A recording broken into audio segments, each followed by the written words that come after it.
Hello friends, welcome back to Brahmi kitchen. ನಾನು ನಿಮ್ಮ ಚೇತನ ಮಂಜುನಾಥ್. ಇವತ್ತಿನ ರೆಸಿಪಿ ಬಂದ್ಬಿಟ್ಟು ಕೆಸುವಿನ ಸೊಪ್ಪಿನ ಚಟ್ನಿ.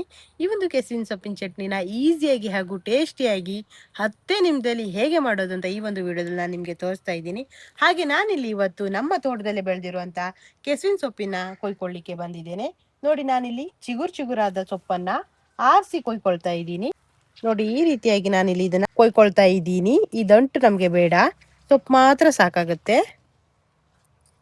ನೋಡಿ, ಇದು ಒಂದಿದ್ರೆ ಸಾಕಾಗಲ್ಲ. ಅದು ನಿಮ್ಗೆ ಜಾಸ್ತಿ ಚಟ್ನಿ ಬೇಕಂದ್ರೆ ನೀವು ಇದನ್ನ ಜಾಸ್ತಿನೂ ಕೊಯ್ಕೋಬಹುದು. ಹಾಗೆ ನಾನಿಲ್ಲಿ ಒಂದು 4 ಜನಿಗಾಗುವಷ್ಟು ಚಟ್ನಿನ ಮಾಡ್ಕೊಳ್ಳೋದ್ರಿಂದ ನಾನಿಲ್ಲಿ ಒಂದು 10 ಎಲೆನ ಕೊಯ್ಕೊಳ್ತಾ ಇದ್ದೀನಿ.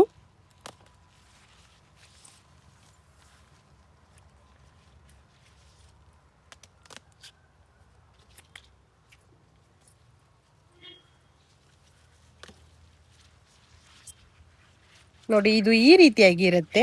ನೀವು ಇದನ್ನ ಕೈ ಟಚ್ ಮಾಡ್ಕೋಬೇಡಿ, ಕೆಲವು ಸಾರಿ ಕೈ ಗಿಂಡೋ ಸಾಧ್ಯತೆ ಕೂಡ ಇರುತ್ತೆ. ನೀವು ಬೇಕಾದ್ರೆ ಇದಕ್ಕೆ ಸ್ವಲ್ಪ ಬರುವಾಗಲೇ ಕೈಗೆ ಹುಳಿಯನ್ನ ಹಚ್ಕೊಂಡು ಬೇಕಾದ್ರೂ ಬರ್ಬೋದು, ಕೈ ಗಿಂಡತ್ತೆ ಅನ್ನೋ ಹಾಗಿದ್ರೆ. ನೋಡಿ, ನಾನಿಲ್ಲಿ ಈ ರೀತಿಯಾಗಿ ಕೊಯ್ಕೊಳ್ತಾ ಇದ್ದೀನಿ. ನೋಡಿ, ಇದರ ಸೊನೆ ತಾಗಿದ್ರೆ ಕೈ ಗಿಂಡತ್ತೆ.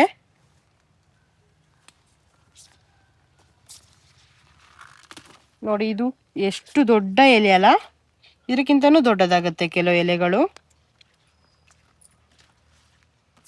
ಹಾಗಿದ್ರೆ ಈ ಒಂದು ವಿಡಿಯೋನ ಶುರು ಮಾಡ್ಕಿದ್ರೆ ಮುಂಚೆ ನೀವಿನ್ನು ಯಾರ್ಯಾರು ಹೊಸಬ್ರು ನನ್ನ ಚಾನಲ್ನ ಸಬ್ಸ್ಕ್ರೈಬ್ ಮಾಡಿದೆ ಹಾಗೆ ಈ ಒಂದು ವಿಡಿಯೋನ ನೋಡ್ತಾ ಇದ್ದೀರೋ, ಪ್ಲೀಸ್ ನನ್ನ ಚಾನಲ್ನ ಸಬ್ಸ್ಕ್ರೈಬ್ ಮಾಡಿ ನನಗೆ ಸಪೋರ್ಟ್ ಮಾಡಿ. ಹಾಗಿದ್ರೆ ಬನ್ನಿ ಈ ಒಂದು ಚಟ್ನಿಗೆ ಇನ್ನೂ ಯಾವ್ಯಾವ ಸಾಮಗ್ರಿ ಬೇಕಂತ ನೋಡೋಣ.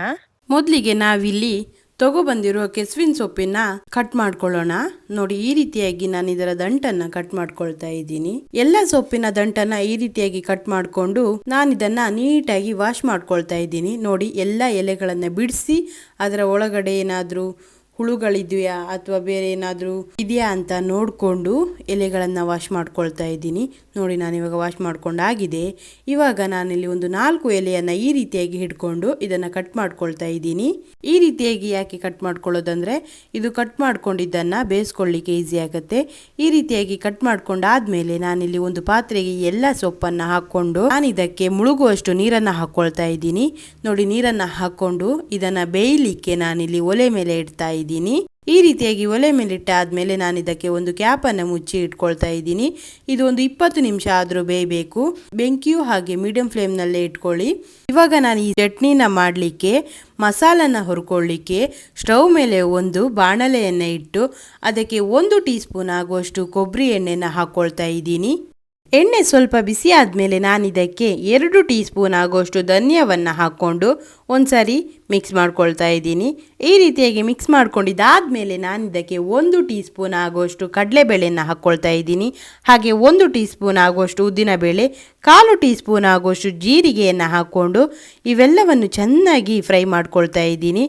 ನೋಡಿ, ಈ ರೀತಿಯಾಗಿ ಫ್ರೈ ಮಾಡ್ಕೋಬೇಕು. ಇವೆಲ್ಲವೂ ಬಣ್ಣ ಚೇಂಜ್ ಆಗಿ ಪರಿಮಳ ಬರೋವರೆಗೆ ಇವನ್ನ ಫ್ರೈ ಮಾಡ್ಕೊಳ್ಳಿ.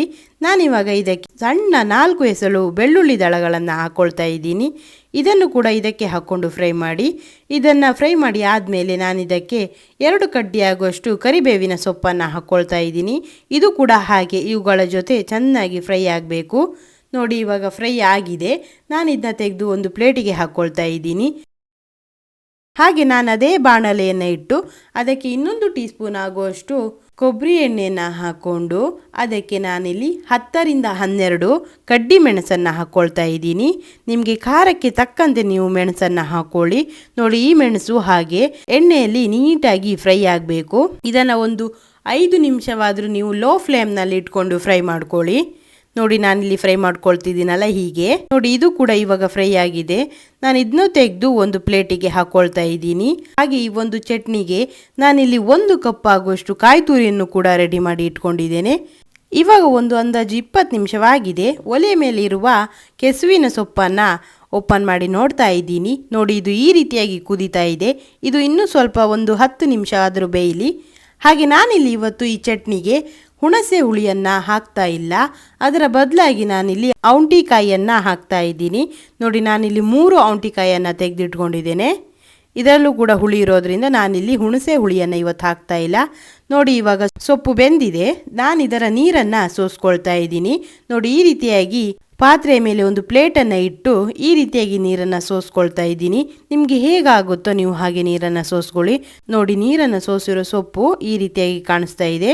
ನಾನಿವಾಗ ತಗೊಂಡಿರುವಂತ ಔಟೆಕಾಯಿಯನ್ನ ಈ ರೀತಿಯಾಗಿ ಗುದ್ಕೊಳ್ತಾ ಇದ್ದೀನಿ. ಇದರಲ್ಲಿ ಒಂದು ಔಟೆಕಾಯಿಯನ್ನ ನಾನು 2 ಪೀಸ್ ಆಗಿ ಮಾಡ್ಕೊಳ್ತಾ ಇದ್ದೀನಿ.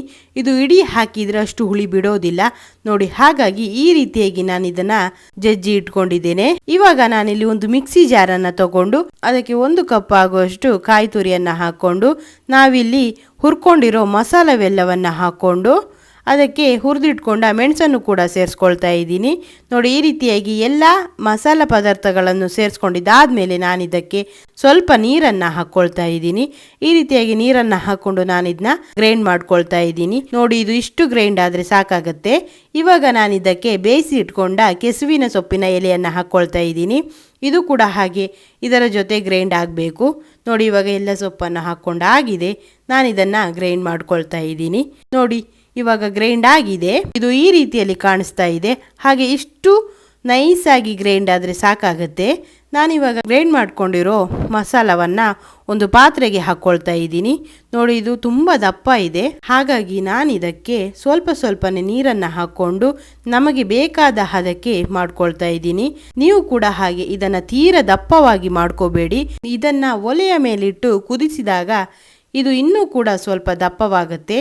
ಹಾಗಾಗಿ ಇದನ್ನು ತೆಳುವಾಗೆ ಮಾಡ್ಕೊಳ್ಳಿ. ಹಾಗೆ ನಾನಿಲ್ಲಿ ರುಚಿಗೆ ತಕ್ಕಷ್ಟು ಉಪ್ಪನ್ನು ಕೂಡ ಸೇರಿಸ್ಕೊಳ್ತಾ ಇದ್ದೀನಿ.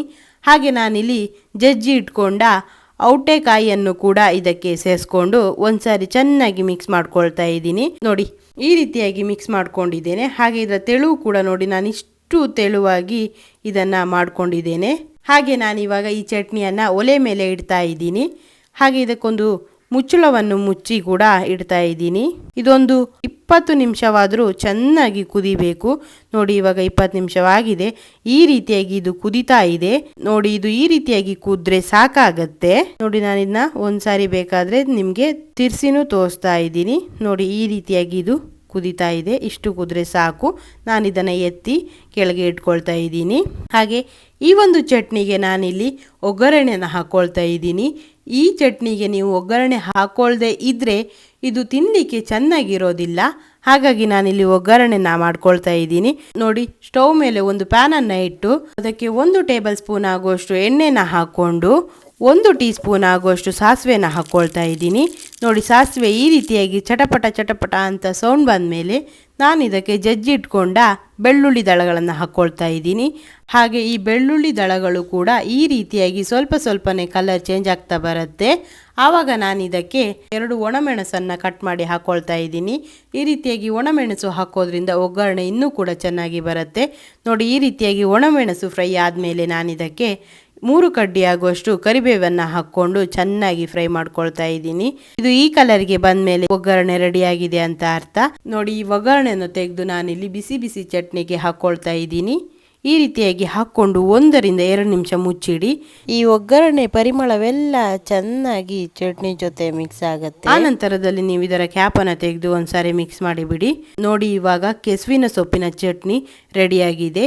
ಇದನ್ನು ಎಷ್ಟು ಸುಲಭವಾಗಿ ಹಾಗೂ ಟೇಸ್ಟಿಯಾಗಿ ಮಾಡ್ಕೋಬಹುದು ಅಂತ ಈ ಒಂದು ವಿಡಿಯೋದಲ್ಲಿ ನಾನು ನಿಮಗೆ ತೋರಿಸಿದ್ದೇನೆ. ಅನ್ನದ ಜೊತೆಯಲ್ಲಿ ಈ ಒಂದು ಕೆಸುವಿನ ಸೊಪ್ಪಿನ ಚಟ್ನಿ ಇದ್ರೆ ತುಂಬಾನೇ ಚೆನ್ನಾಗಿರುತ್ತೆ. ಹಾಗೆ ಒಳ್ಳೆಯ ಊಟನೂ ಕೂಡ ಸೇರುತ್ತೆ. ಹಾಗೆ ಈ ಒಂದು ರೆಸಿಪಿ ನಿಮಗೂ ಕೂಡ ತುಂಬಾನೇ ಇಷ್ಟವಾಗುತ್ತೆ. ಹಾಗೆ ನಿಮ್ಮ ಫ್ಯಾಮಿಲಿಗೂ ಕೂಡ ಈ ಒಂದು ರೆಸಿಪಿನ ಮಾಡಿಕೊಟ್ರೆ ಅವರು ತುಂಬಾ ಇಷ್ಟಪಟ್ಟು ತಿಂತಾರೆ. ನೀವು ಕೂಡ ನಿಮ್ಮ ಮನೆಯಲ್ಲಿ ಖಂಡಿತವಾಗಿ ಈ ಒಂದು ರೆಸಿಪಿನ ಟ್ರೈ ಮಾಡಿ. ಇದು ನಿಮಗೆ ತುಂಬಾನೇ ಇಷ್ಟವಾಗುತ್ತೆ. ಹಾಗೆ ಈ ಒಂದು ರೆಸಿಪಿನ ಟ್ರೈ ಮಾಡಿ ಇದು ಹೇಗೆ ಬಂತು ಅಂತ ನನ್ನ ಕಾಮೆಂಟ್ ಸೆಕ್ಷನ್ ಅಲ್ಲಿ ಕಾಮೆಂಟ್ ಮಾಡಿ. ಹಾಗೆ ನೀವಿನ್ನು ಯಾರ್ಯಾರು ನನ್ನ ಚಾನಲ್ನ ಸಬ್ಸ್ಕ್ರೈಬ್ ಮಾಡಿ ಈ ಒಂದು ವಿಡಿಯೋನ ನೋಡ್ತಾ ಇದ್ದೀರೋ ಪ್ಲೀಸ್ ನನ್ನ ಚಾನಲ್ನ ಸಬ್ಸ್ಕ್ರೈಬ್ ಮಾಡಿ, ನನಗೆ ಸಪೋರ್ಟ್ ಮಾಡಿ.